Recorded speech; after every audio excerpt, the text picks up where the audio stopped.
Okay, hello everyone. What we're going to do today is a lecture on bonds. We're going to do bonds, we're going to do various other investments, but bonds typically confuse people a bit. And what we're going to do is we're going to learn some of the math for bonds, including the exclusion ratios and the basically how they relate to each other, the different yields. So let's take a look at a bond. Let's say it's a Walmart bond. It's paying 6% and it's selling at 94. If it's in the marketplace at 94 or quoted at 94, then it's $940. But what if it's quoted like that? 94.3. Before, I always told you, move the decimal point over and that's the price. That's if it's priced or it's selling in the marketplace. But when they say it's quoted, it's actually that. 3/8. The same with municipal bonds. They're quoted in eighths. So in this example, we then have 94, and then what's 3/8? 3 divided by 8 is 375. Okay, so 0.375. So you just do 375. Now you can move the decimal point over. And now it's $943.75 because it's quoted as 94.3, not priced in the market. Okay? Get that distinction. They're trying to give you quote calculations as opposed to pricing. So let's take this 94 and let's do a calculation for the current yield. Okay? We did in the early math, on the math section, we did a current yield and a yield to maturity. But now, what does it mean? Okay, let's take a drawing. This is a discount bond. This is par, right? Par. So it's going to be at $1,000. Okay, so that would be 6%, right? They call it the coupon yield, they call it the nominal yield. It doesn't go up like that, okay? This is a premium bond.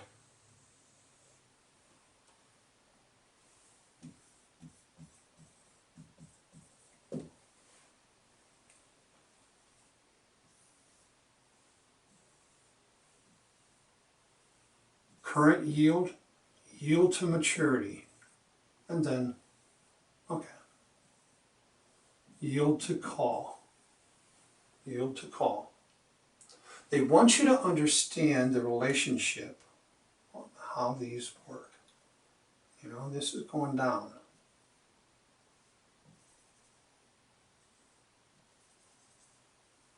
Discount bond. Just to give an idea on a 6% bond here,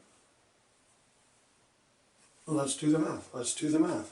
Let's get it accurate on the first one. I'm not going to go all the way through it. I want to talk about the relationship, right?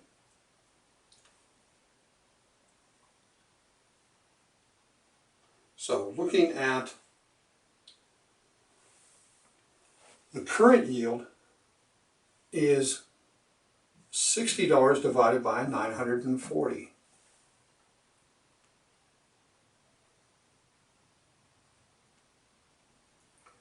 Okay, 9.38.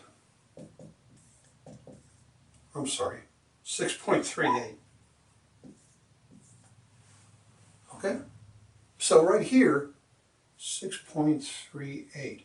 Maybe this is 6.85. I don't know. and further up, 7.2. Okay. This is how a discount bond, this is the relationship between the yields that they want to know on the test. On here, let's say this is going to be 5.72. This is going to be 5.41. This is going to be 5.15. Okay?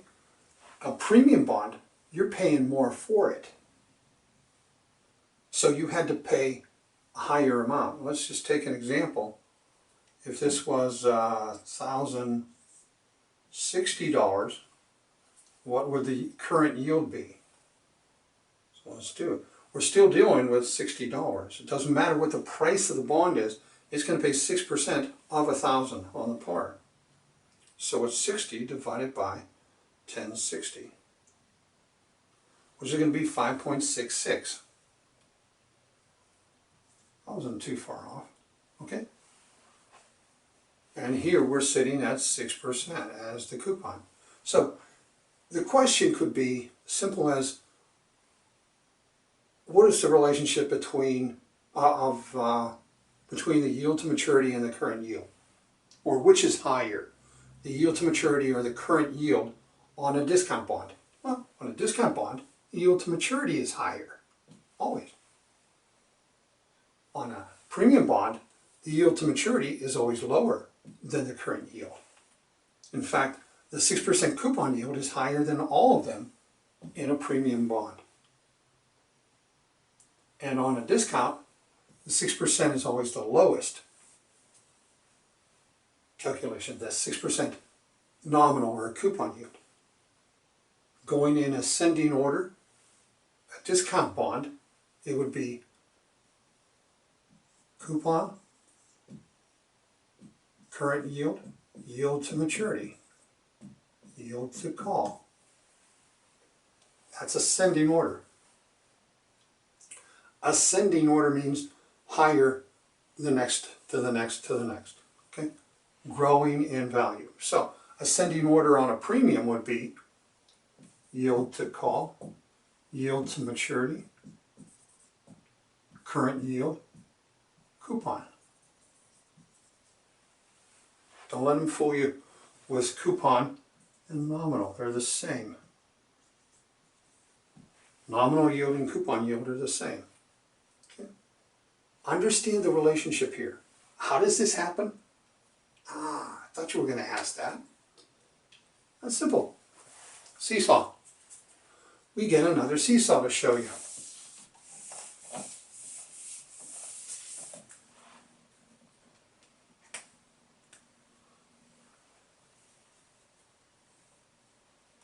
Let's say we bought the Walmart bond at $1,000.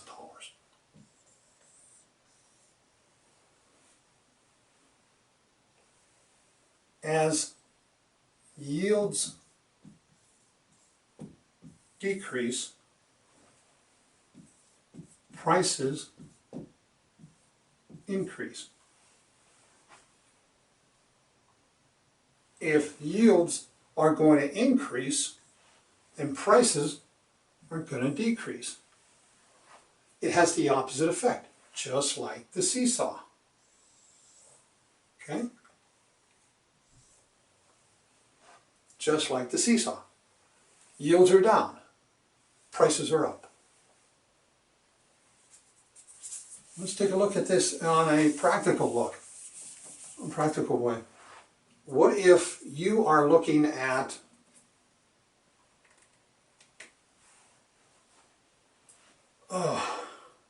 you bought the bond at $1,000, okay?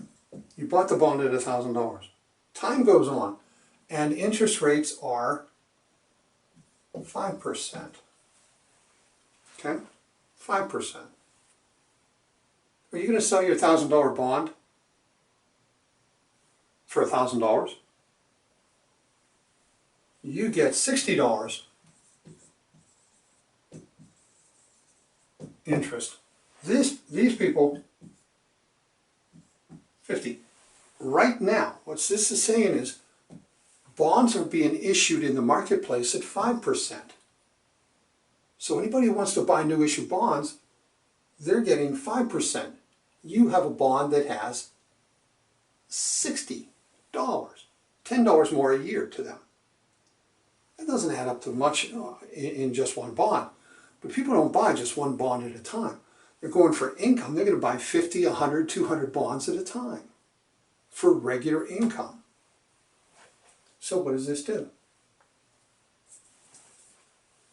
You bet it's going to make your bond more attractive. Your bond, this is a premium bond.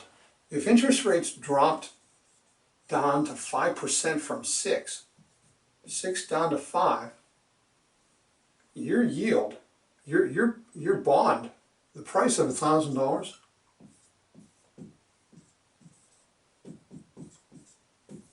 I'm not going to sell it for $1,000 or anything less. I'm getting $10 extra on my bond. They're happy to pay extra to get that extra $10 per bond a year. More money up front, but a lot more better income for them down the road, all the way to maturity. So, the next situation we need to know is municipal bonds.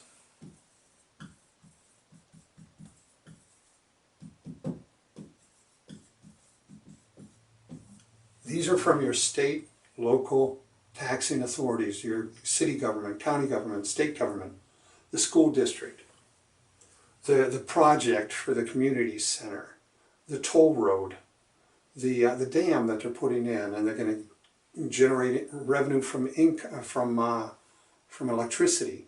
Okay, so this is a project, or it is an obligation of the government. You can read up on that, on GOs and that, but we're just going to take a look at equivalency and the money. So you have a 4%, let's see, Boise School District bond. All we're selling at $1,000. You know, we're not going to make any difference here now. We're going to just try to get a comparison between a tax-free bond. This 4% is tax-free to them. So they get $40 a year tax-free. They pay $1,000, they get $40 tax-free. Okay? Now, take a look at why would somebody get a bond for just 4%? I can get a corporate bond for a lot better return. Really? What better? You got to figure out what the equivalent is in the taxable market. So what we do, what tax bracket are they in? Tax bracket, let's say 30%. 30% tax bracket.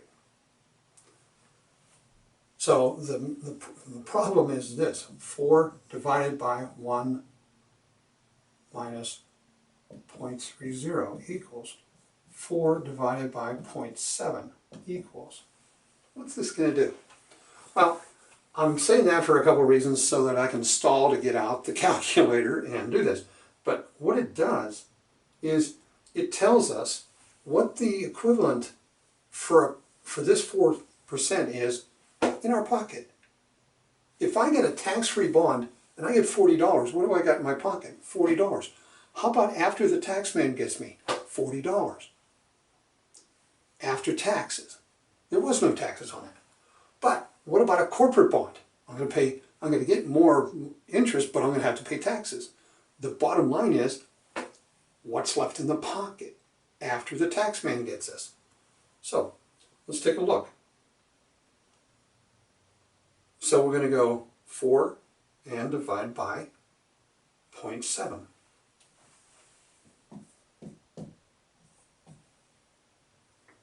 $5.71%.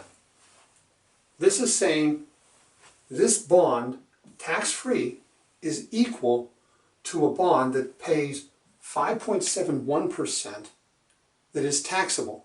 What's going to be, we have a 5.71% bond, and we're going to get taxed at the 30% tax rate. What's going to be left in our pocket?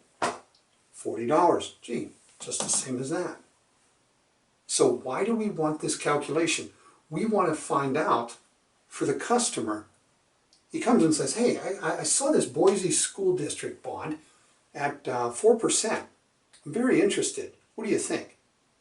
What tax bracket you in? 30%. Oh yeah, I can see that's a concern. But let me take a look.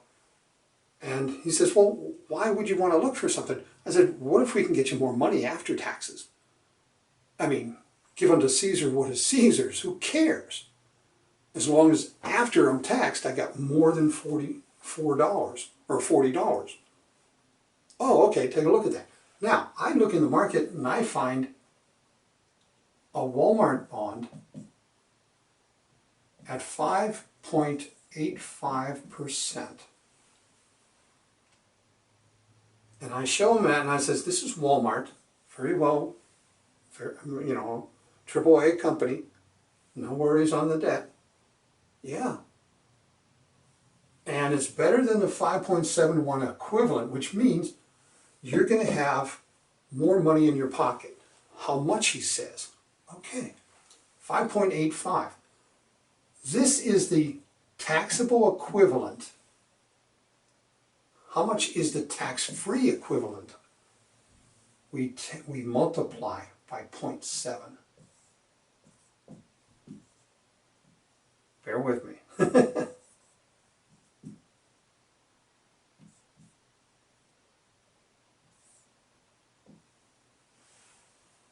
There you go. After taxes, this person is going to have $40.95 for every bond if he goes with the Walmart, because it's better than the tax equivalent. If I could only find 5.6 or less, it would be better to go to the 4% bond.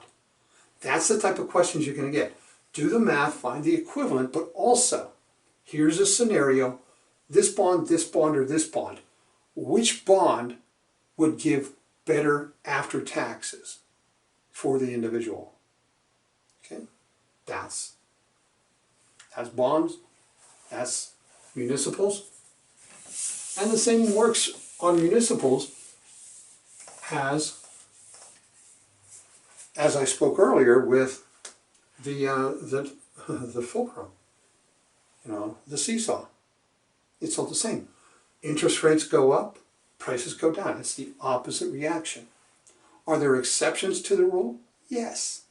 In a very bad economy, in a market dive, some type bonds are going to go up as opposed to some bonds going down. It just depends on where people are putting the money now. At that point, it would be more supply-demand. But the relationship stands for the test. Don't mess that up. Okay? That's bonds.